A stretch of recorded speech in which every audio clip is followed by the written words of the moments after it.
All right.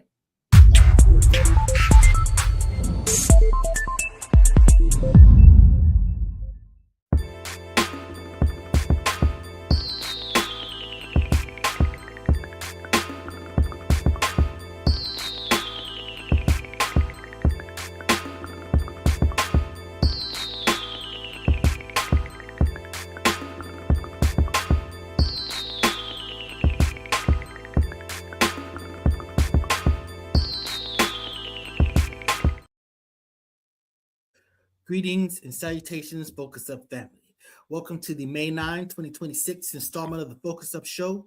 We thank you for tuning in with us live or Saturday morning at 9 a.m. on YouTube and various other platforms, or catching up with us on replay. And we ask that you click that like, that subscribe, that bell, and share to support and maintain your weekly Focus Up fix. I am Mr. Nice Guy, nice as the word saint spelled backwards. And today, my co-hosts are brother Afro-agnostic, star of those Afro-agnostic videos on social media, co-star of Objective Deconstruction. We got Mr. Floyd X, the boss man, co-star of Street Focus on Sundays at 6 p.m. or sometimes they do it at other times. You know what I'm saying? We got infamous El Pooh, star of Spin That Back. And we are going to have a Spin That Back today. So Spin That Back on Saturdays at 10:30 a.m. after this show. And who are we covering today? Infamous El Pooh? Yes, sir. Today we're going to be talking about Kid and Play. That's what's up. Kid and Play. Hell yeah. That's what's up. So we don't have Brother Walk today, star of Sex Talk with Walk, or Thursday at 9 p.m. and co-star of Street Focus on Sundays. What's happening there with you, Mr. Big Cuz. And then we don't have Mr. Floyd X taking care. Sorry, not Mr. Floyd, Mr. Student X taking care of some business. I am somebody. Student X, star of Mutant Politics, so he's taking care of some business. He'll be back. No First Lady J, hoping she pops up in. No AB. Hoping she pops in, but that's what's up. We're gonna work with what we got. What's going on with you, sir? Afro-agnostics, and this is the Happy Mother's Day edition. We'll talk about that a little bit later. But what's going on with you, Afro-agnostics? Oh man, I'm just really like, it was so evident for many of us, man. But this attack on the VRA is like real big, the most monstrous political move ever in Black historical political existence. I feel, we kind of don't see the bigger, some of us not promoting it, but it's really, really going down. I mean, and they're just brushing it off like it doesn't really matter. Like you don't have a say anyways, but if you didn't have a say, they wouldn't be working so hard to make sure you didn't have a say. You know what I'm saying? Yeah. So yeah, it's pretty messed up. What's going on with you, sir, Mr. Boss Man, Mr. Floyd X? Man, I'm chilling. I want to give a shout out to our MAGA viewers on Rumble. We are going live for the first time on Rumble. So if you're watching us on Rumble, this is our first Rumble show, and we are ready to rumble. That's what's up. Infamous El Pooh, what it do? Yes, sir. I'm just blessed and happy to be here once again, ready to get this going and see what we can do about these MAGA supporters on Rumble and see if we can ruffle up some feathers. Hey man, tell us about your new toy, man. You got something? I'm gonna get one too, but you beat us to it, man. Tell us a little bit about it. It ain't nothing really big, man. It's just a controller. It's called an MPD 218 by Akai. I just use it with my MPC, software and everything. It just makes it a little easier to get things done. That's all. Yeah, very mobile, so you can just go take it and do whatever you need to do, whatever. So that's what's up. Yeah. That's what's up. Let's get to the get. Okay, first thing up, rest in peace, Ted Turner. Ted Turner, the father of CNN, you know what I'm saying? He was the guy that had the vision, hey, let's have a 24-hour news network. And, as I understand, Cartoon Network, I mean, honestly, Cartoon Network, I poured in a whole bunch of hours on Cartoon Network, but at the end of the day, it's offsetting voice for Fox News, and I do have respect for CNN. I know a lot of people talk about mainstream media, but they're journalists that actually care about their reputation and care about their name and their brand. So there is some protocols to how serious they are about their business. So there's some integrity there. Again, you don't have to take what they say as gospel, but the bottom line is you hear it out, you hear something else out, and then you figure it out. So that's what's up. Basically, they're not trying to be sued. That's what you're saying, huh? I'm saying that they have due diligence. They make sure they have sources. They don't just like, you had that one guy, I forget what his name is, but he was a big news guy. He just wanted to jump with the story. He didn't go through the protocols, and then it turned out to be false, and he was just gone. He was just, he was a big heavyweight, you know what I'm saying? And just like that, his whole reputation. I think he was alluded to Fox being sued for $800 million for lying for Trump and lying on Dominion voting machines. Yes. Well, they learned something about integrity after a fashion. It didn't stick. Yeah. But it was enough to tuck a caution somewhere else. You know what I'm saying? So I think it'd be good to mention too for all the MAGAs that he was not Jewish. Okay. Oh, whoa.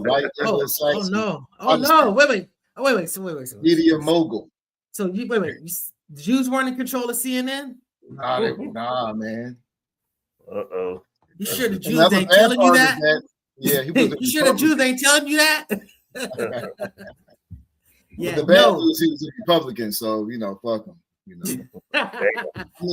Look. Yeah, I'm gonna say it like this. Now we're speaking facetiously, but we don't have issues with Jews. We may have issues with Zionism. We may have issue with the state of Israel.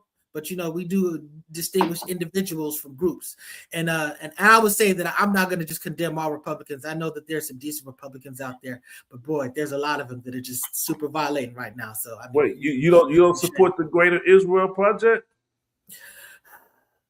Hey, I'm the one person on the show that identifies as a Zionist, just not by their definition of it. So I'm not a fan who's running Israel. I'm definitely not a person that's opposed to the concept of it, but definitely, again, I feel kind of like Israel, like I feel about the United States of America. The people that run the United States of America are a mess. So it really doesn't matter anything else about, whatever, the people that are in control of it are a mess. So, that needs to be addressed. The thing though, it's a settler state. The settler state necessitates genocide of the native population. So you can't be for that type of state. Wait a minute, we supposed to be talking about Ted Turner.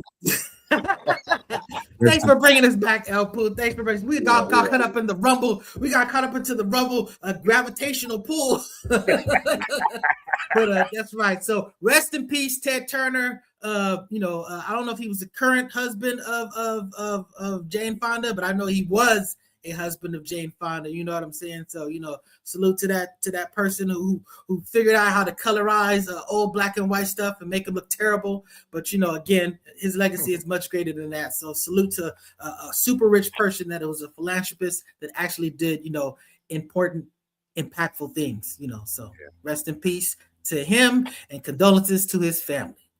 So that having been said, you know what? I was gonna make a transition about rest in peace. We went now, but the Lakers ain't rest in peace here. We'll come back. Let's talk about some.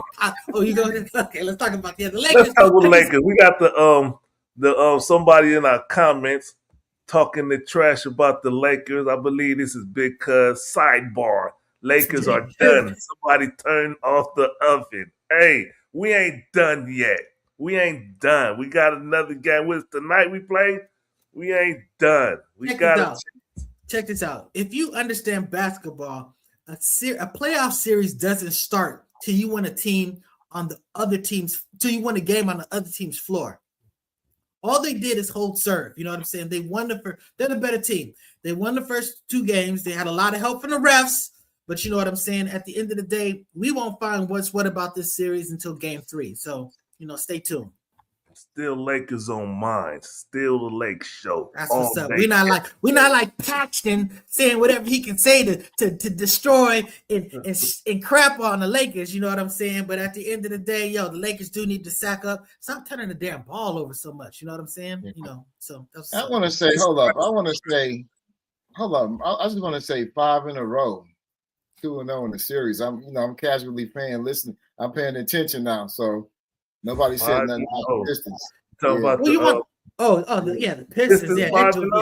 They're doing it. They're doing their work. You know what I'm saying? They like the number 1 seed in the East, so they should be there. They should be pushing through. The second round shouldn't be a threat for them. You know what I'm saying? So, and they are like the new teams that have that sort of like great salute nephew. So so the bottom line is for the new teams that have the athleticism, the stars of tomorrow. When you talk about San Antonio, when you talk about OKC, and when you talk about Detroit, I mean, these are the YNs of basketball. It's their time. So we'll see how it plays out. But some of these unks, like New York, they still got something. They still got something in the tank. So we'll see how it plays out. So so we'll see. That's why we watch the game. That's why they play the game. It's just not an issue about the better team winning. It's about the team that plays better. So we'll see. Yep. So that having been said, now let's give some love to mothers. Mother's Day. I just got to tell you, I always say that to my mom. My mom is the greatest celebrity superstar on the planet for me. You know what I'm saying?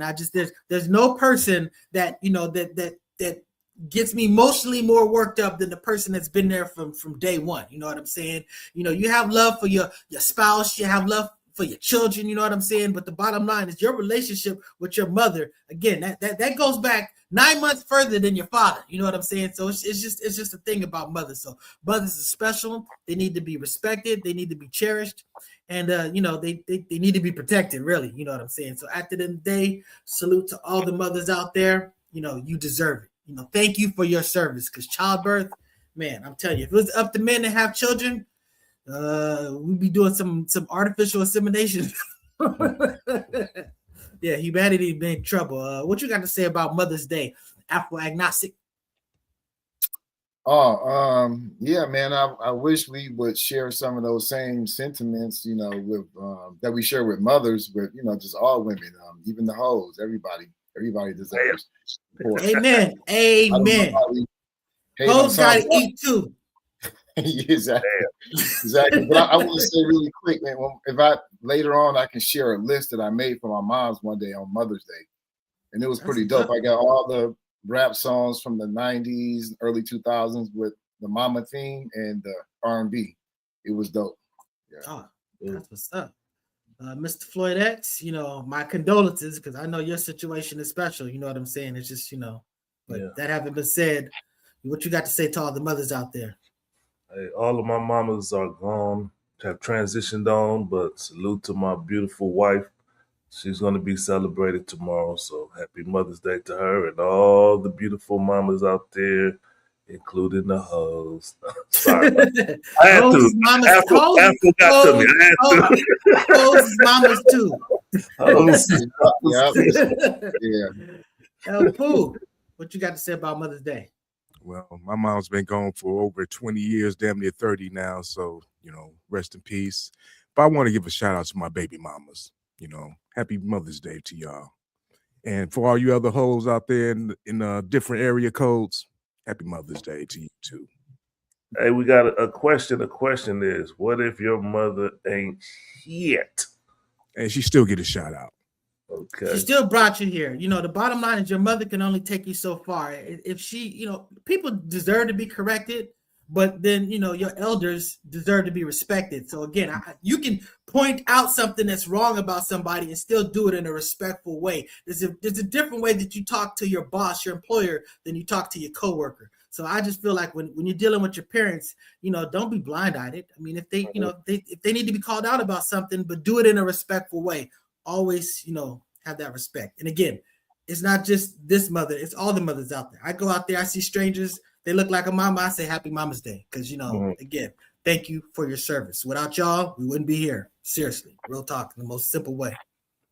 I would just want to add really quick, I prefer Mama's Day, but That's my yeah, I do say that. But and I will say this, maybe I'm not supposed to be saying this, you know what I'm saying? But salute to my daughter who might be that's what I'm saying. So I don't know. That's all the tests are saying something. So she's saying that look, we gotta get the doctor's official word, but when you take about 9 tests, you know what I'm saying? It is what it is. So it looks like I'm gonna be a grandpa. So salute to my daughter. You know what I'm saying? That's what's up. Oh yeah, that's great news. So so let's so now let's talk about normally the way that she would get here would not be on this airlines, but you know, let's talk about Spirit. You know what I'm saying?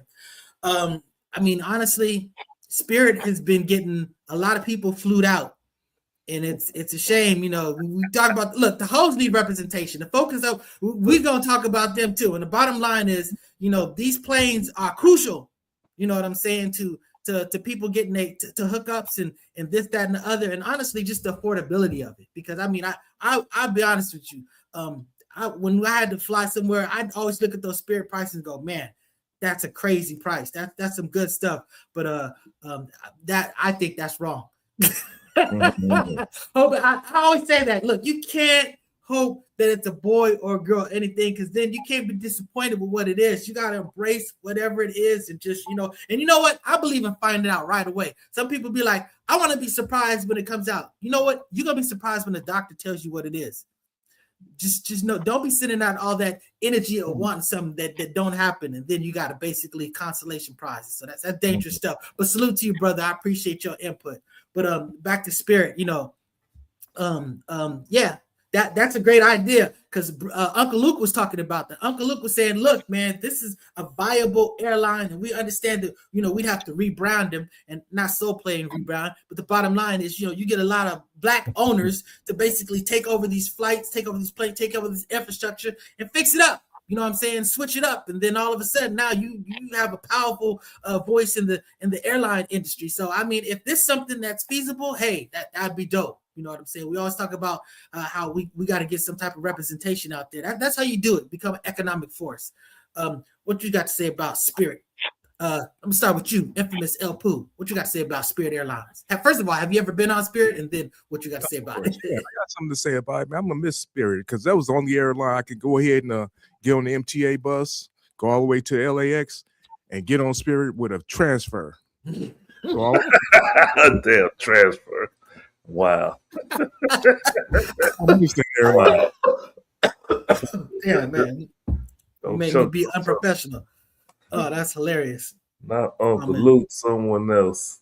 Yeah, but he was. Luke was talking about it as well. I'm saying that I seen a video where he was talking about it. So yeah, some people are talking about it, and it is a good idea. Honestly, any way that you can basically get Black representation on a high level in a, you know, very visible economic platform, it's, you know, it's just gonna expand our power, because at the end of the day, money is power.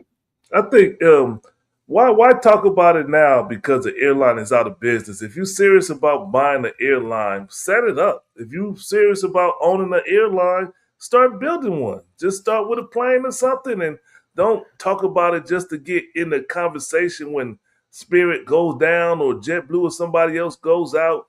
If you got the money to start a business, start it. Start now. Just pick up. Don't talk about it. Do it. Self a horn. It's easier to acquire something than rebrand it, but I hear what you're talking about. You're talking about no team has come back past 3-0 in the series. The chances of a Black person starting the air, I mean, no.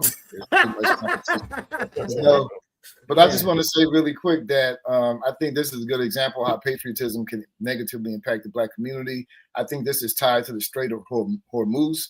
Spirit has always been smaller scale in terms of, you know, the airline economy.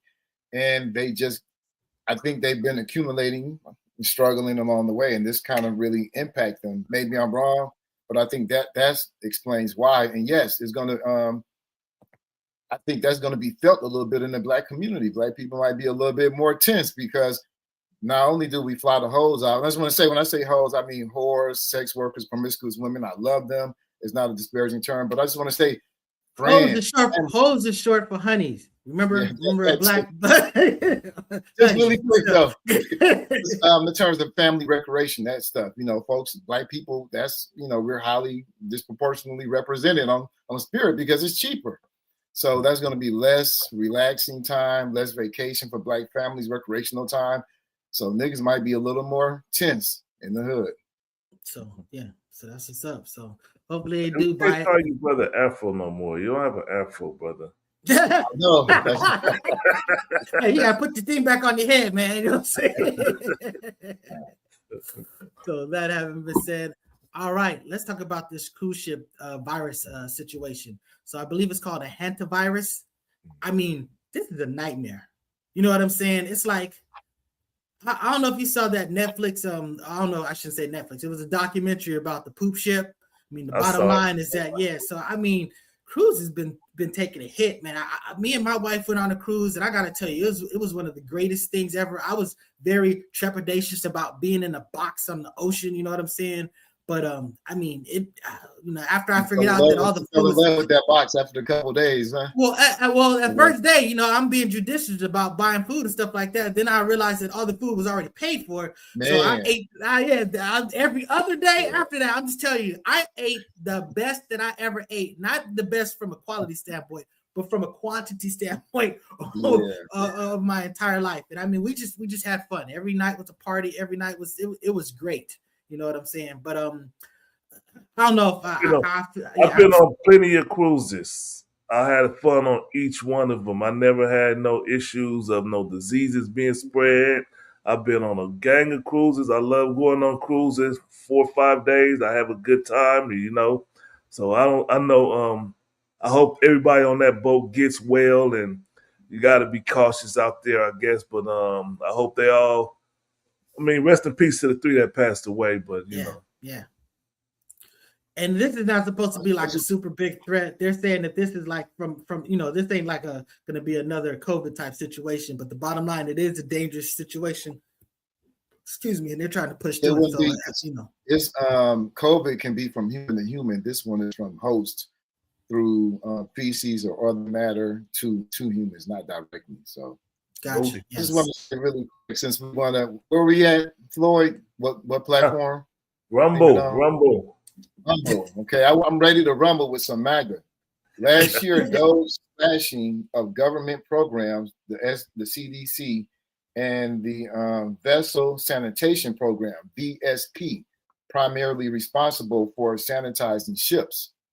So this body, this organization helps to reduce airborne and feces and waste from mice that spread this particular hantavirus. So another shot at MAGA. This is what we got for Doge. Exactly.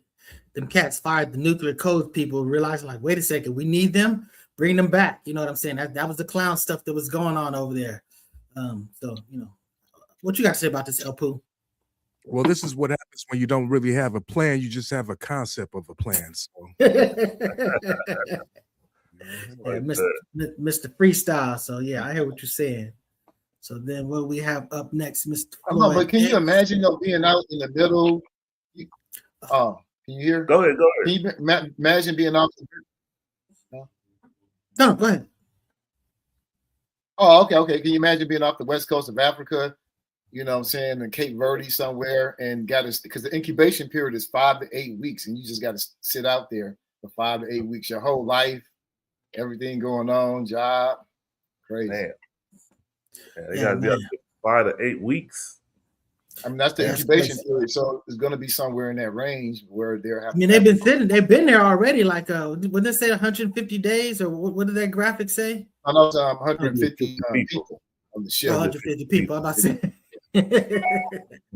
But yeah, no, I mean that's just that's like I said, that's just tough. I mean that poop ship, that's like way worse. I mean, at least these guys are just being sort of like isolated and checked on. I mean, with that poop ship, I mean, you go see that documentary. Those people, they should be I mean, they got to have some type of post-traumatic, drama over that stuff. So that's scary. So that having said, let's. What'd you pull up next? Stefon Diggs not guilty. He was accused by his chef. Go ahead. What you got to say about that? Ridiculous, man. This lady, she went on that stand just telling lies after lies, and it was too obvious. She was in she was in relationships with Stefon Diggs. She was cooking for him, and she was cooking for him. And for over a year, she was interacting while he was with Cardi B. He was with her and with another woman that worked in the house also. But when she found out that he wasn't gonna take her to some event in New York or whatever, she started causing mess, talking to the other lady, expressing to him he doing this and trying to cause dissent in the house. So he went to her and said, "You know what? I'm gonna have to let you go." And so he gave her last paycheck, and she talked about she was due more, she needed more money, or she was owed this, and went through the whole thing. He talked about he tried to choke me. So she sat there and went on the stand, talking about he slapped her, he choked her, and all this. And then a day or two later, she got him a birthday card, and her friend recorded her in New York City dancing and celebrating. She was like, ain't nothing wrong with her. She don't have no pictures of no bruises. It was all a play to get money because she felt like she was leaving and she didn't get nothing. Yeah, well, sometimes it plays like that. At the end of the day, it was he say, she say. You don't have any evidence. You don't have anything that can really back up what you're saying. It's hard to get 12 people to agree on anything. And especially when it comes to convicting somebody under those circumstances, and they're a celebrity, you know what I'm saying? So, that usually doesn't bode well. So, at the end of the day, justice probably played out. And I'm glad I'm not guilty. What you got to say about this Afro agnostics? Oh, I don't really have much to add. I just, just the other part about women, violence being acted upon a woman, and then a woman, befriending the person the next day, or, there's a abuse cycle. So not to discount that actually happens, but yeah, I don't think her story adds up. And she was found perjury, right? She lied on the stand, correct? I don't know if she was. I don't know if it was perjury. Yeah, I don't know if it was perjury, but yeah, I know the bottom line is But I mean, again, so the bottom line is it was a weak case, and that's the thing about it. You got to have a strong case if you're going to go forward, or else it's going to be a circus. It's only going to be you're only going to get dragged by the manosphere and whatnot. You know what I'm saying? At the end of the day, it seems like he was the victim in this situation, and It says, "Message: Find a worthwhile woman." I think he's talking about chef. like your chef, like Megan Thee Stallion. I think he's talking about Megan Thee Stallion. Find a worthwhile woman. Meg was a worthwhile woman, and that light-skinned dude, he just was doing light-skinned things. But you got something to say about this El Poo before we move on? Yeah, I think it's a good day for America that this man he was found not guilty, or whatever the case was. He was innocent in the whole thing, and good riddance to her. Bye-bye. Ouch. Speaking of good riddance, Kid Cudi, good riddance at MIA. She kept going out there on the stage and using it as a political platform. People out there to dance and vibe and whatever. And the bottom line is she was violating, and he was getting pushback from it. So at the end of the day, it's not just about silencing someone who's got conservative views, but someone who was just basically being just contrary to the whole vibe of the tour. So what happened to freedom of speech? Yeah, you got freedom of speech at home, not on my stage, not messing up the crowd. Look, the whole purpose of everybody before the headliner, you know what I'm saying, is getting the crowd worked up for the headliner. You know what I'm saying? The bottom line is you try to look for someone. You're not trying to get KRS-One to open up for you because you're not trying to get him super worked up, and now they kind of come down on you. It's a gradual workup. But dang, she was a Debbie Downer. You know what I'm saying? She was just killing the whole vibe, and at some point, they just had to push her on. Who's going to a Kid Cudi concert anyway? Hey man, day and night is a vibe. You know what I'm saying? That's the only song I know. That's the only song I know. Well, I felt out of her. I was wondering. It kind of makes sense because years ago she said something disparaging about Black people, and I just couldn't believe it because you're actually doing Black music. And I, you know, when she came out, I know she was Sri Lankan, and I rocked with her because I rocked with the Tamil Tigers in their fight against, you know, the liberation struggle. But then she started saying some shit. I don't know what's going on with her. Maybe she's going through a yay phase or something. A yay phase. Yay. Pooh, what you got to say? I know you're the producer. You know you ain't tolerating none of that crap. I don't have anything to say about this. I don't have any information on it. I don't know who MIA is. Hey, I'm MIA. I don't know. She had that song, Paper Planes. If we lucky, he'll replace her with Cassie. Ouch. So, hey, Cuddy is a victim. I mean, you're bringing up that stuff. The bottom line is, homeboy went there like a super villain. You know what I'm saying, with homegirl. So yeah, so you know he needs a win. So that having been said, that was hard. That was that Puppy Johnson. Yeah. So these, and then, you know, let's talk about this Met Gala protest. So what were you saying that these people called, the people that were protesting? Everyone hates Elon. It's the name of the organization that put that protest on. Now they have the issue with his Bezos. It's Bezos thing. I know that this is basically a sort of like a celebrity event for them to all sort of like show out dress wise and just do kind of crazy stuff. I seen Katy Perry got the damn fencing mask on, and you know just all of this stuff going on. But Sister Taji, I'm messing up her name. Taraji. Yeah, Taraji. Yeah. And also it was another sister I forgot that was speaking up on it. Jennifer. Yes. Actress Jennifer. Is it Hudson? Jennifer Garner? Jennifer Love Hewitt? The elder, she played Tupac's mom in Poetic Justice. You know, the Jennifer Lewis. Jennifer Lewis. Yeah. Yeah. I see. I got looking at the picture of him, right. And the bottom line is they were like, yo, man, we can't be dealing with these people. You know, so I mean, again, at the end of the day, you know, stand up for what you're talking about. But she goes, I'm just reading the list right there. She said, Henson, I'm so confused by some people that are going. I'm just like, what the F are we doing? So I guess, you know, Bezos has been, I guess, participating with a lot of Trump stuff, or at least going with it. I mean, you know, I always thought he was more on the liberal side. He on Google Map, he changed it to the Gulf of America for Trump. He literally changed it to the Gulf of America. Yeah. So when you go in there, and if y'all don't know, the Met Gala is a fundraiser to raise money for the arts, I believe, in Hollywood or New York. So the place is $100,000 to entry fee. So everybody that was in there either paid or somebody sponsored them to $100,000 to raise money for the arts. And I know I saw Jay-Z and Beyonce with their daughter there. And I seen other people that go there every year with those weird-ass outfits, or artistic, I guess you would call it, outfits, to go and show their stuff. Hey, man, can't knock the hustle. Go ahead, Elpo. What you about to say? Oh, I don't understand the thing.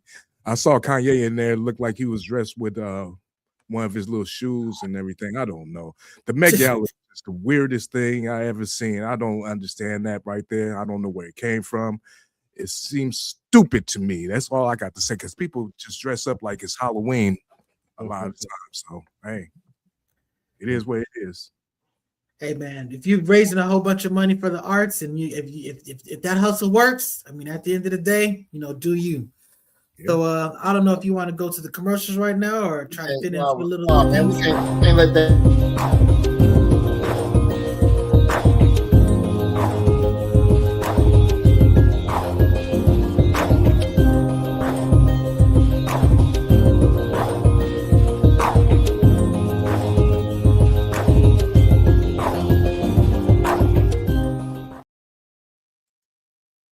Bar and Lounge. It's a Black-owned bar in Sacramento, California, 7123 Franklin Boulevard. Go check them out. Go watch the playoffs game there. They got good food. I had me some wings and fries last night, and it was a nice little party. Went through. I played some dominoes. You can play dominoes there. They got people playing dominoes. They got a pool table. It's a good, cool environment. Black-owned. Go check them out.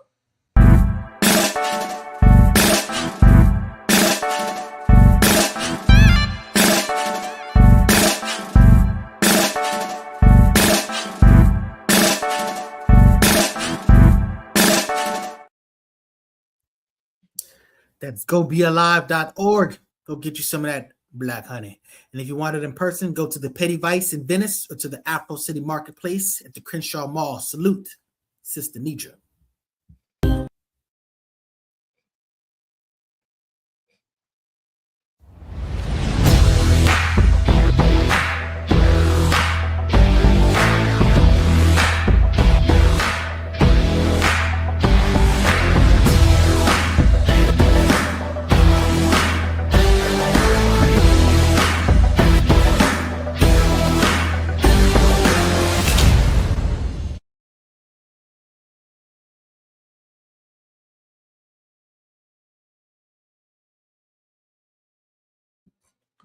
I know y'all saw the number. Y'all saw the number. Call it. You need something delivered across this country. Call it. Call the number. Turn up the dial, it's 10:30. Be back. Spin that back show, all the classics on track. From 79 to 99, we're crossing the gap. Album reviews, little known facts, hip hop intact. Saturday mornings, dive into the history. Samples and stories, old school mysteries. Early South static, Syrahs and CBD. Roll up out of bean. Yeah. I know we've been gone for too long, but guess what? The Spin That Back show is going to be back today. And we're going to be talking about Kid and Play today. Yes, sir. Oh.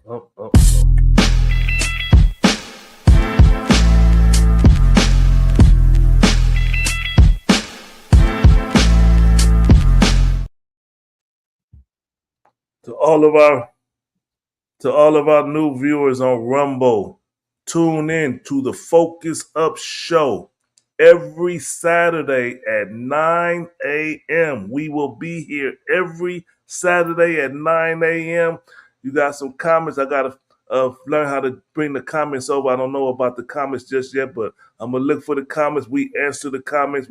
I think Nice Guy, he answered the comments because I don't read the comments, but the comments will be up there. Okay, so bring it on. Tune in every Saturday at 9 a.m. I want all the smoke. Shout out to JC, OG original Focus Up founding father. Top of the morning to you, brother. So, all right, let's get back to it. Like to cut back go ahead. in. Go ahead. Go ahead, Outbreak Nazi. Yeah, speak up for yourself, brother. What you got? Try to DJ me, edit me out, man. Nah, man, but I just remember, man, reading about the Gilded Age back in the late 19th century, early 20th century. Biggest wealth disparity. Motherfuckers is poor, and then you had this new super rich class, the Vanderbilts, having these lush, lavish parties. This is what this is, but it's shrouded under philanthropy, just so that you can, so they can. You have these big wealthy attendees, and this is like performative activism and shit. So anyway, it's terrible.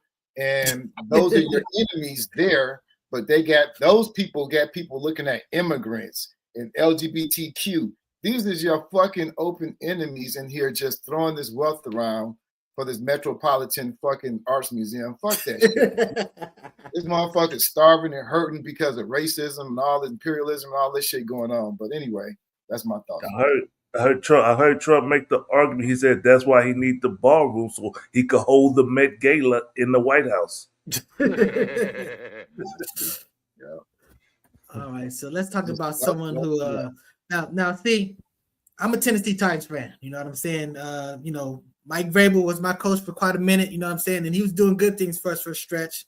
It was kind of a bad divorce, and I've kind of shoot away from discussing this because I want to bring Tennessee Titan business to the Focus Up show. But now this story is just getting way bigger than that. I mean, Dianna Russini, this sister was probably one of the biggest, like, up and coming female stars in media. I mean, she broke all of the Tennessee Titan news. She was the Adrian Wojnarowski of AFC South information. She had to connect. She was getting all of this stuff. I mean, basically, I was following her Twitter because she was the first, one of the reasons that we're finding out why she was getting a lot of inside information because some inside things were going on with Mr. Vrabel.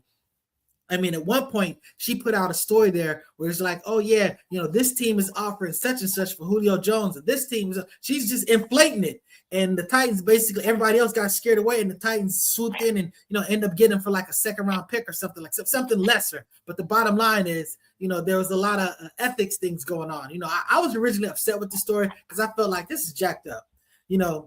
They messed up. They did what they did. And it's really more of an issue with their families than the public.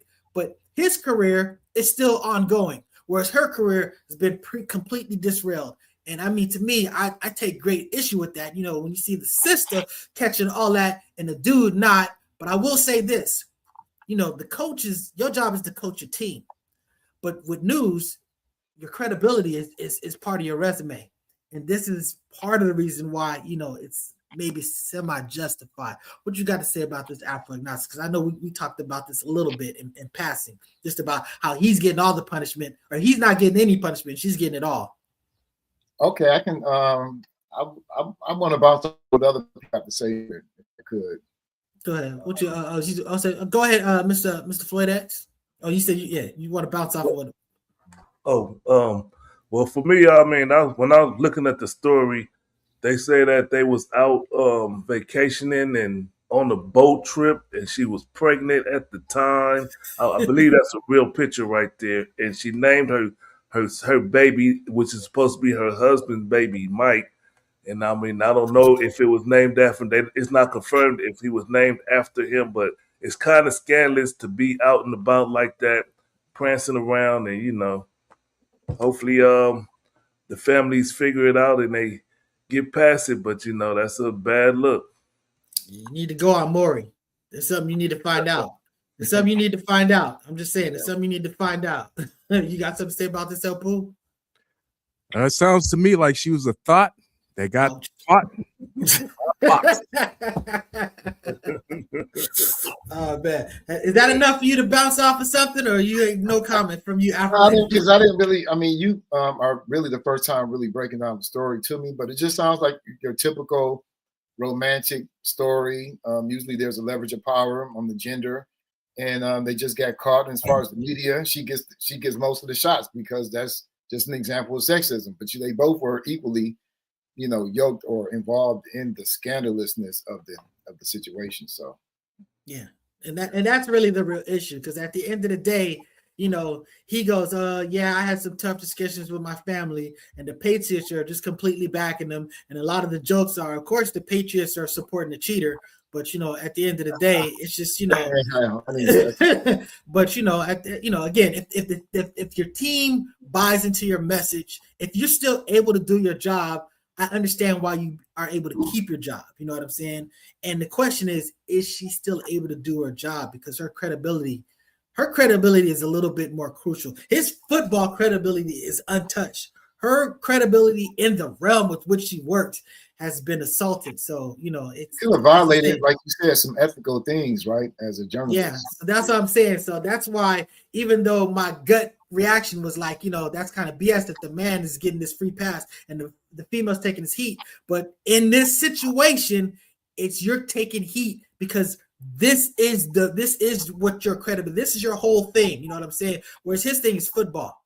This is just like some side stuff for him. But at the end of the day, I hope I feel sorry for the dude. I feel sorry for the man. It's one thing to do what you do as a grown-up. Grown-ups do grown-up things, but don't embarrass your spouse. That's really the worst thing I feel in all this stuff. Don't embarrass your people. That's just unacceptable. Yeah, she's a terrible reporter. She's despicable. She's low IQ. All that stuff. Yeah, that's the Trump playbook. But speaking of low IQ, no, I'm just kidding. But still, anyways, this dude, I have a lot of respect for Killer Mike. You know what I'm saying? I just honestly, the fact that he's a sort of like a grown man still doing his thing, and he won him a little Grammy very recently. And at the end of the day, he is politically active, but he's one of these dudes. Talk about it. I don't want to dominate. I'm just saying there's a lot. Okay, because we're going to talk about Nature Boy the cult, but one of the telltale signs about someone's political supposed political activism is you really know more about them and their name than the organization that they're a part. You know what I'm saying? They're not a part of anything.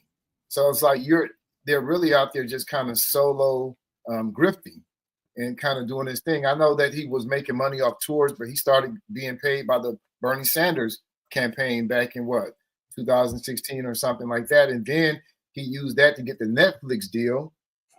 And he just kind of grifts from side to side. I know that when he went at Kamala, I feel like somebody on the other side, on the MAGA side, on the Republican side, was tipping his pockets. Because, I mean, that was strategic timing to go at Kamala like that. And then now turn back around and complain about the VRA Act being gutted. When it's your vote or your misdirection, the people help bring that about. But anyway. Yeah, Project 2026 or whatever it was called. I mean, it laid a game plan. There's a lot of people talking about, oh, this was just a bunch of bluster. This wasn't where. There's a website. Go out there and Google, and they'll just show you how much a percentage of stuff is actually being achieved. So you see the game plan laid out. You've seen the progress, towards completing it. And the reality is the game plan is playing out. You know what I'm saying? You were forewarned, and some people brushed it off. They weren't dealing with the issues. You know what I'm saying? All they were talking about the fact is that she wasn't really black, or they're saying, you got Democrats just come out here and just complain about making about Trump. It's like that's a really messed up, perspective of what's being talked about. What's going on is that a lot of Democrats, and again, I'm not speaking for Democrats, I'm speaking as an objective observer. What they're saying is like, look, Republicans and Democrats had a history of working with together after a fashion. It wasn't until very recently that it's been just super, super polar. But the bottom line is a lot of the Democrats are saying like, look, we know that some of y'all aren't as crazy as him. So they're basically just saying that, look, he's the one that's doing all the crazy. We're not saying that all your ideas are bad. Some of your ideas are good. You know what I'm saying? But this guy is crazy. It's not about just saying all their policies are against Trump. The things that he's doing are actually crazy and against a lot of people's interests, particularly black people. So I'm just saying, you look at the jobs that have been lost. I mean, honestly, you just look like employment in general, but particularly as it relates to black people, you know what I'm saying, under the guise of DEI. But, the bottom line is it's not meritocracy. It's nepotism. You know what I'm saying? All he did is switch this one thing. This whole VRA thing, he switched it. Instead of it being about racial, now it's just going to be about partisan. So guess what? Killer Mike wanted to speak, right? He went out there, he was running for Sanders, and he was down with his team. Him attacking Kamala was him attacking Kamala, and she lost, or they lost, and Bernie Sanders lost, and Trump won. So Trump made it in, and now he's back, and he's talking to Voters' Rights Act. So the way this story got traction was on Substack, which is like a drop site, a news channel or something like that. They wrote about it, and they told Killer Mike to shut the fuck up. Nobody want to hear you now because you did this. And, I haven't heard his response as of yet. Have y'all heard his response to this? He has the response. I haven't played it yet, but he definitely has a response. He has a response. There's a response video out there. Okay. But that's the point. It's a good point to make. A lot of people have been making these Killer Mike shut the fuck up videos sort of like retorts. Yeah. So it's basically become a viral thing. Yeah. And so that's just the Killer Mike STFU. And I want to hear what he got to say because, he does be out there a lot. They do prop him up as a voice of the black people, in my opinion, when he be on Bill Maher and things of that nature. So grifter. Yeah, it's just, you're not a part of the organization. You're not really doing shit. Think about everybody that we respect as black leaders: Malcolm X, NOI, later on the Organization of African American Unity, Martin Luther King, SCLC, SNCC. I mean, they're attached to something. He's not attached to anything. Yeah. But I still like his new album, his latest album. That was dope, hands down. Yep. He did that shit. Yeah. Shut up and dribble. Yeah, I understand what you're saying. You got something about this stuff, Hey, Killer Mike, stick to doing music, bro, because I'm putting you in the same category I put Dr. Umar in, the trash category. Ouch. Exactly. That school is coming together, man. Bump what y'all got to say. So it's just hey, we on Rumble, right? Let's talk about somebody from MAGA. Let's talk about this Craig Long, this dude, Afro Agnostics. Go ahead and tell us a little bit about this cat. Well, he's a MAGA person. He was recently Black arrested. MAGA. Huh? I said Black MAGA. Black MAGA. Oh yeah. I'm sorry. Yeah, Black MAGA. You got to get the proper. It's important. Yeah. Gotta But say he the was whole thing. busted in a human trafficking ring in Florida. 266 people were involved. He was accused of soliciting prostitution from an undercover officer, and so forth. So I mean, very interesting though. Trump, this association is Epstein, this Galeen, the MAGA pastor that recently arrested for the same Andrew Tate. This is interesting, man. I mean, like, wow. Mm-hmm. Hey, I mean, don't forget the Black he liked the sex workers also. Mr. Craig Long liked the sex workers also. Gotta do it legally. You gotta do it legally, man. Yeah. gotta have infrastructure to this, man. You just can't be out here, Okay. It has to be under social control, like they do in like the Netherlands. Las Vegas. Yeah. Hey, Las Vegas, it's illegal. There is a legal place in this country for prostitution. It's in a very specific location, and it's not all of Vegas. The whole state of Nevada, right? I don't think so. You Guess can't do it on the strip. It's just on the not the whole state, but then those sex workers, they have more rights, they got more benefits, more protection, and all of that. So it's a win-win. Okay. I know it's also legal in Reno. They have those ranches out there too. Yeah, I think that's the ones that is. It's basically this allotted property. So I think there might be 2 ranches or something like that. But that's like, as far as I know, that's the only place. The Lakers was out there, right? I'm sorry. Oh yeah, Lamar Odom. Yeah, no, Lamar Odom. He basically cast out. Yeah, exactly. So that's where he died and was born again, right? That's what they say. Craig Long, tell Puffy what's up when you get in there. Exactly, that's what's up. All right, now, can somebody explain this? He said, Black people are not MAGA. They are Trump supporters. There is a difference. Is that a true statement? Identify with it. So if you identify with something, I'm going to use your term of identification. So that's when we talk about Black MAGA, we want to distinguish that the Black people that somehow want to identify with this particular movement, not the notion of making America great, even though it's really the issue is making America great again. Because of a lot of us would basically take the position like we want America to be great, but it's never been great in the way that we want it to be. We want it to be greater. I never hear nobody probably answer that. When was America great? Hey, Rumble. Yeah, let us know. You know what I'm saying? Nobody answer it. Put it in the comments. You know what I'm saying? Yeah, when black people minded their place, that's when it was great. America was great. Distinction though they made though. I think on the Black side there are more. I wouldn't say Black MAGA does exist, like you said. They identify as such, but I think that number is way smaller than the Black Trump supporters. So I like that distinction you made. So I got the answer to that though. America was great between the years of 1411 and beyond and before. Oh, boy, that was hard. That's hard. That was fire. Wow, that was fire. Yeah. So we got this crazy stuff going over there in Iran. You know what I'm saying? It's still supposed to be kind of under the ceasefire, even though there have been some shots fired. You know what I'm saying? But they're saying that it's still not active. It's still in a state of basically trying to negotiate. And one of the things that we saw that Iran was doing, other than not just with all the drones and all the military tactics around the Strait of Hormuz, but them mugs been sending over battle raps and stuff like that. There's you look it up, Google Iran battle raps. You know what I'm saying? They're basically sending diss tracks to the United States of America, particularly Trump. And I mean that's kind of crazy where the culture is taking it.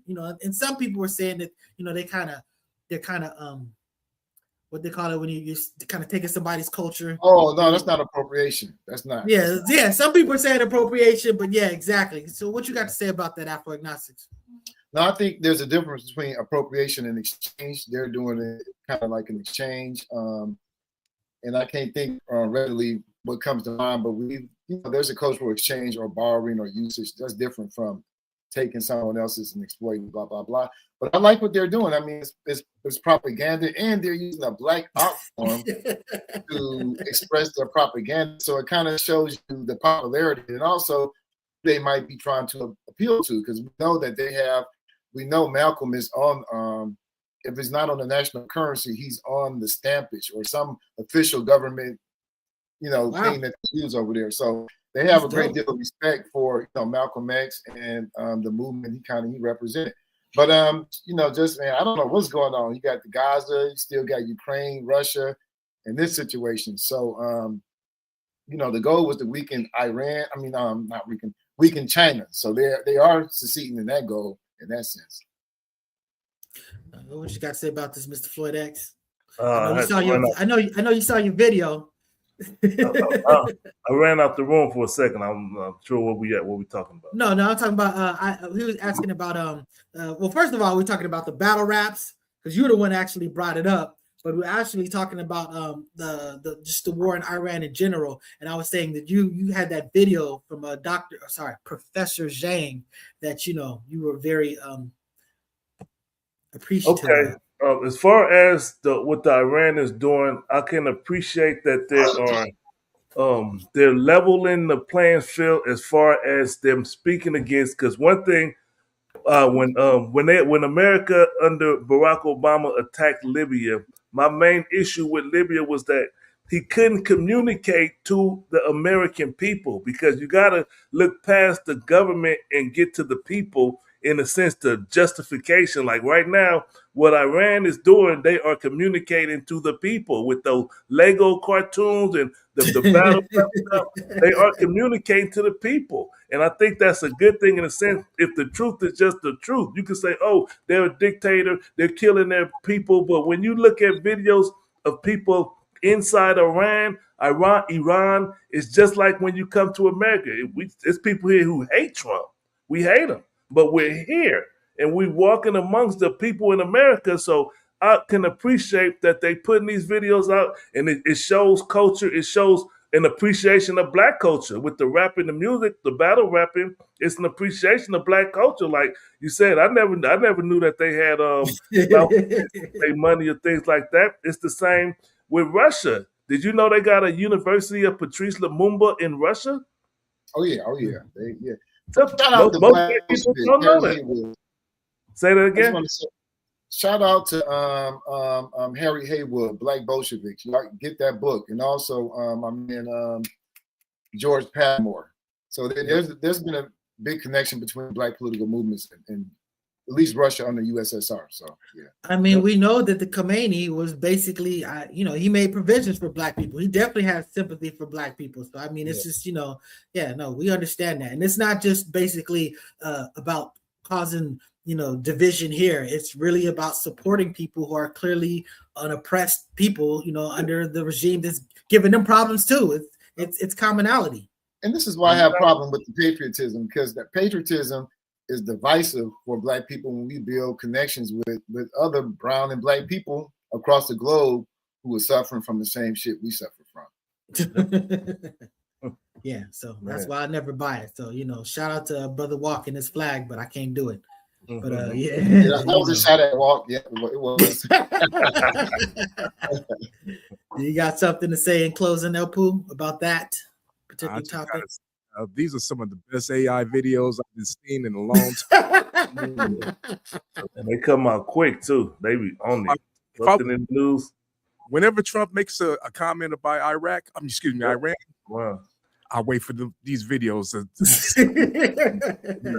Hey, you know what? They learned it from China. Because China was, they weren't raps, but they were like just killing them in the factories and stuff like that. So yeah, So you think, at least on a cultural plane, Iran is winning on that in terms of propaganda? You feel, or no? Definitely. Yeah. Okay. I would say yeah. I mean, honestly, they're kind of winning in every single way, other than the fact that that they're the economic fallout from an active war on their soil. You know what I'm saying? So, but I mean, at the end of the day, I think they have the sympathy of the globe for the most part. How can you say they winning if Trump hold all the cards? No cards. The Uno cards. Yeah, he playing Go Fish, man. This is poker, so you know what I'm saying. I don't know what's going on with Mr. Trump, Hey, but you know, Trump said this: they have 24 hours to surrender. Otherwise, they have 2 more weeks. exactly. That's like Taco. that. Hey, honestly, I'm happy. I'd rather he be Taco than the Bombardier. You know what I'm saying? So at the end of the day, so we've been pushing this one topic back for a while, and Afro Agnostics has been on me. You know, so we gonna get to it today. You know what I'm saying? We've been pushing it off like Jimmy Kimmel talking about homeboy is the born supremacy dude. You know, but anyways, let's talk about this Dave Chappelle thing. I want you to set the table if you can remember what it's about, Mr. Afro. I can do that for you if you want. Okay. But I can remember, I know I know in somewhere in hometown, Youngstown or whatever that town that he basically almost bought out in one of those buildings that he is the proprietor of NPR did an interview of him, and and in that interview he talked about how he felt his jokes were being used, his LGBT jokes were being used politically. And I'm like, ooh, literally, like. Seriously, like the Black trans groups and the acknowledged that they felt that it was anti-trans, and the people that are against trans, the anti-trans people felt that it was anti-trans, and you're surprised these people don't agree, but they agree on your jokes. So obviously your jokes did relay that message, that anti-LGBTQ message, LGBTQIE message that they could expropriate and use to advance the right-wing agenda. So this whole thing, I didn't know it could be used like that. Oh, man, get out of here. Okay, and here goes my pushback. Okay, because again, your intent and how you mean something is different. It's just like, for example, when he was talking about when he was doing the Chappelle show, and he was making like sort of like derogatory black jokes, and the black dude was laughing at it like one thing, but when the white dude was laughing, it was a different situation because it was no longer laughing with him; it was laughing at him. So again, it's one thing that when it's a hostile attack in the energy, as opposed to him basically just sort of like using objective humor. Now I get it. You know what I'm saying? When the gun is not pointed at you, it's a different situation. I can't really tell trans people how to react to humor that's about trans. You know what I'm saying? So if they're offended by it, I get it. But there is something to be said about the energy with which you send something, the way you mean something, you know what I'm saying? Because when I hear what he's saying, I never hear hostility. I hear someone who basically distinguishes why this is different from that. When you see his analogy, when he talked about Jim Carrey, he's like, I finally get to meet Jim Carrey, you know what I'm saying? So I'm on the set of that Man on the Moon movie, and everybody's like, no, you can't call him Jim Carrey. You got to call him homeboy from Taxi, Kaufman, Andy Kaufman.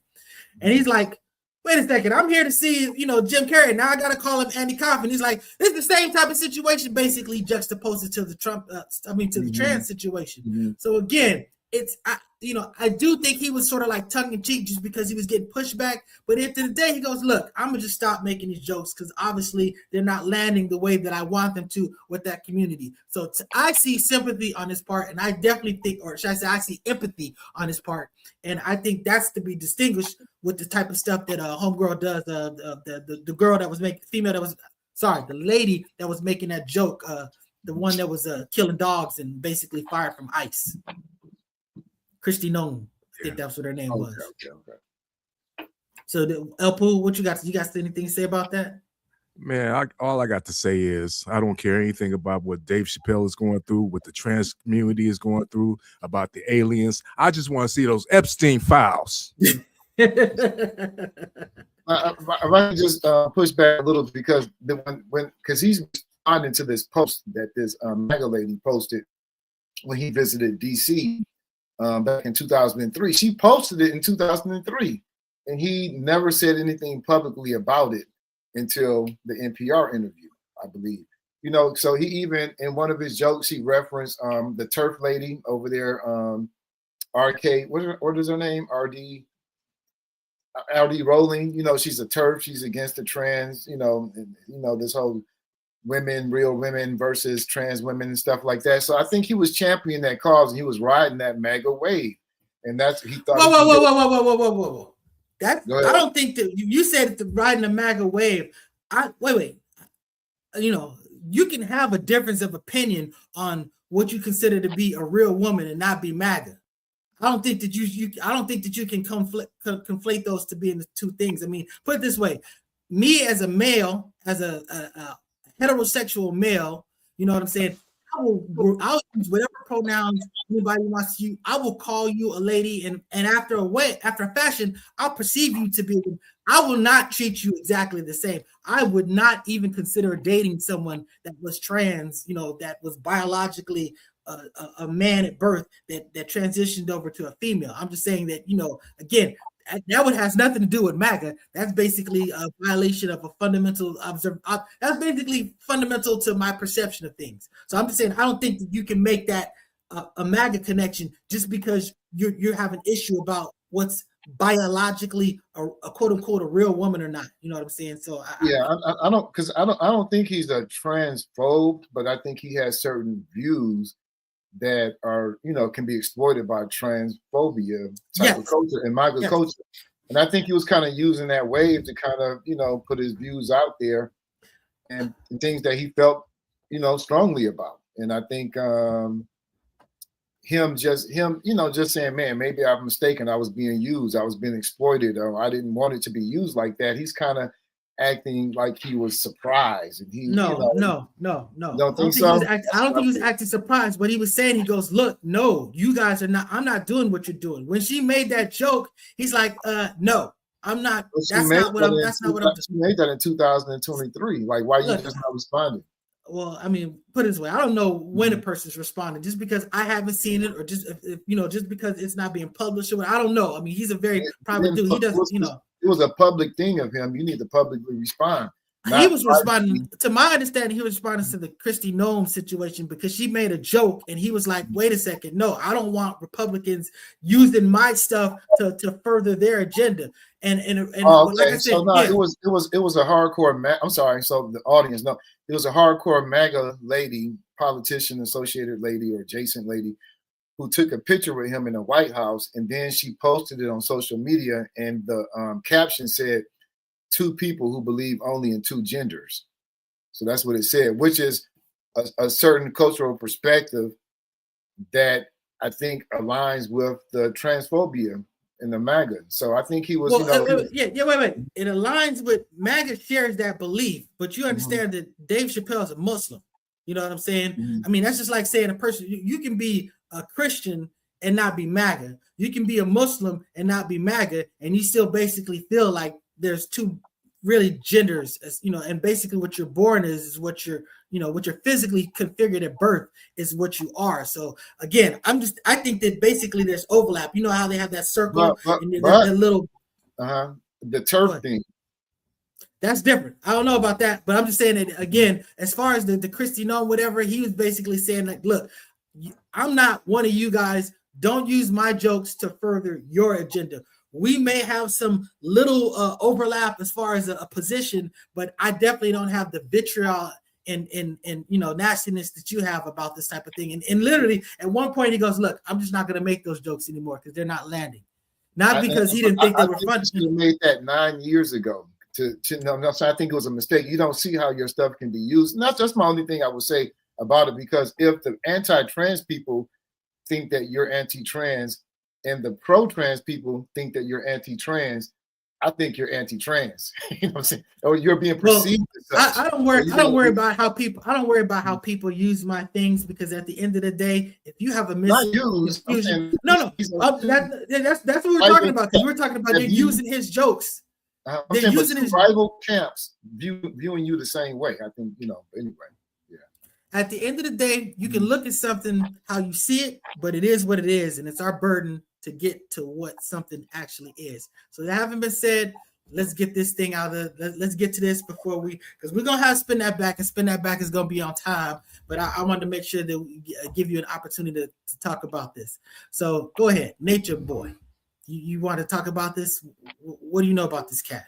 Because I saw the first 2 episodes of that Hulu documentary, and I mean. Yeah, that's that cool stuff. No, I was just, just thinking about just folks know that from a sociological perspective, a cult is a small, like religious group with a strong leader who has this cult of personality. This, and I joined the cult too. So just signs to look out for. But this guy, like Floyd said, he started with Satner as far as his introduction to social media. And he went through, I guess, down the rabbit tunnel of YouTube. He has a very harsh background. I'm a terrible background with his parents and so forth. But he ended up, he's from New York, residing down here, starting a cult. And very not too much unlike Dr. York, Rabboni Yeshua, Imam Isa. Exactly. The potential what Polite was trying to do, even the Nation of Islam. I mean, he started this camp, and I think he's been involved in rape charges, holding people, kidnapping. And I think he's facing 20 years with a life with an additional 20 years. That wasn't the best, man. My bad. No, look, I've watched him from the beginning. I've seen him, and I've seen what he do. And just for the record, a cult is all a religion. If you're a part of religion, you're in a cult, in my opinion. You are a part of a cult because y'all share the same belief and y'all same culture and all that short. It's short for culture, I believe, and you're a part of a cult. But when you get involved in criminal activity like rape or grape, however y'all want to say it, and things of that nature, and people start personality worship, that's when you're going down the negative path. He's done videos, live streams where a woman is there fanning them, and he said, pour me some water. And they like, for whatever reason, people subject their stuff to this kind of humiliation where they think that they're so great and they do whatever for him, think he's the man of God or the voice of God.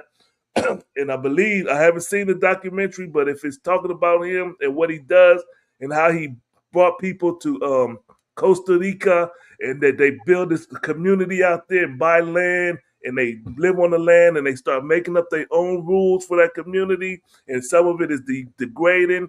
The children become the property of him. He can have his way with the children. You got to be mindful because it happens over and over again. People joining these cults, the Jonestown, you got the Ranch Davidians, you got all this, the Ruby Ridge incident. All these people join these cults and organizations, and their mind gets screwed. Don't join religion. Stay away from religion. That's that's what so again, and a lot of these people, this is the young people, you're really susceptible, when you're sort of like going into your own, because you live with your parents and your parents sort of like paint your concept of reality. And once you started sort of like getting out from under that and trying to dig out your own concepts, that's when you're very susceptible for people like this. So when you talk about Dr. York, I know what you say. I'll say this to my dying day. That dude was a con man. He did a whole bunch of things, but he made a great bunch of powerful arguments that I hold and still believe in to this day. So again, a person can speak truth, and a person can lie, a person can be jacked up, but the bottom line is there was still some diamonds in that rough. And but at the end of the day, he was a monster. He's in jail now, as far as I understand, for doing all that stuff. And I mean, when you talk about in Costa Rica, so this dude had a house, had a nice little property. He stayed in the house. You know what I'm saying? They had a bathroom in the house, but everybody had to go use the bathroom outside. You know what I'm saying? So you literally had to go bathroom outside, and you put you growing tomatoes and watermelon out of your poop outside and stuff like that. So the bottom line is this dude he was really on one. And I mean, only young people would fall for that stuff. It's super young people or super gullible people. You know what I'm saying? In this day and time. But I think it's good for people to know that this is really throwback shit. Like this was the norm hundreds of years ago during feudal times. The king wiped my ass. There was this one traditional king, I'm not gonna say where, who talked about in historical times and times of past that he took pride in saying that the kings didn't have to wipe their own asses.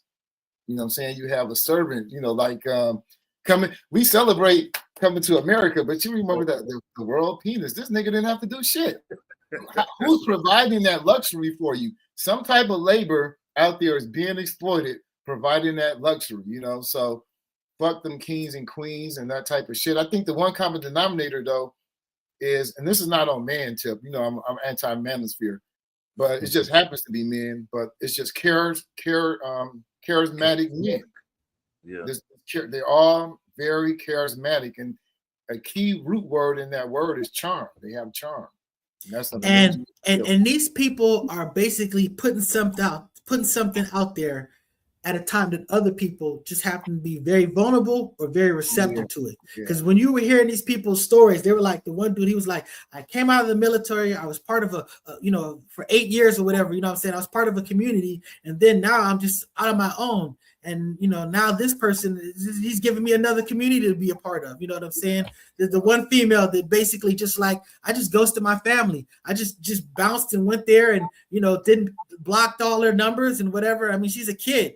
I mean, she ended up getting, had her virginity taken in like a crazy way. You know what I'm saying? It's just a lot of crazy stuff that was going on with that dude. And, at the end of the day, you got your children. Just be careful. I mean, we see how it's conspiracy theory. We see how flat Earth is basically, flat Earth is a thing now.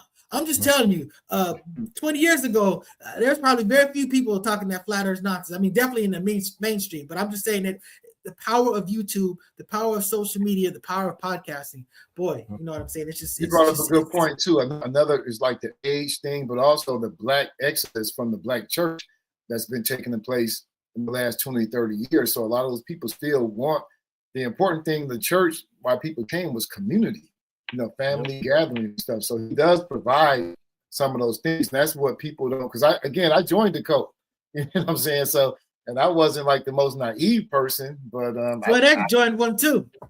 Who did? The Nation of Islam. I want to say too, from a sociological perspective, a cult. Get off the screen.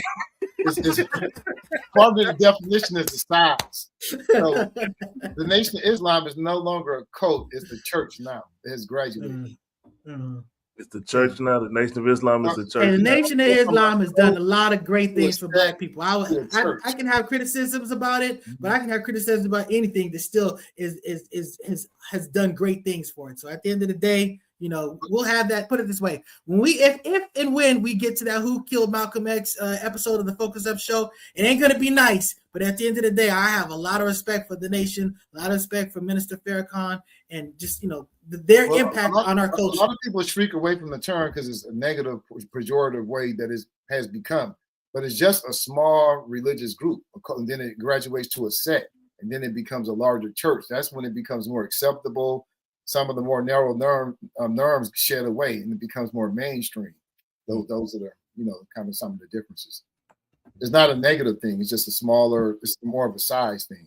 And I felt that was Mr. Floyd X was saying. He said, look, it's only when it goes bad is when it goes bad.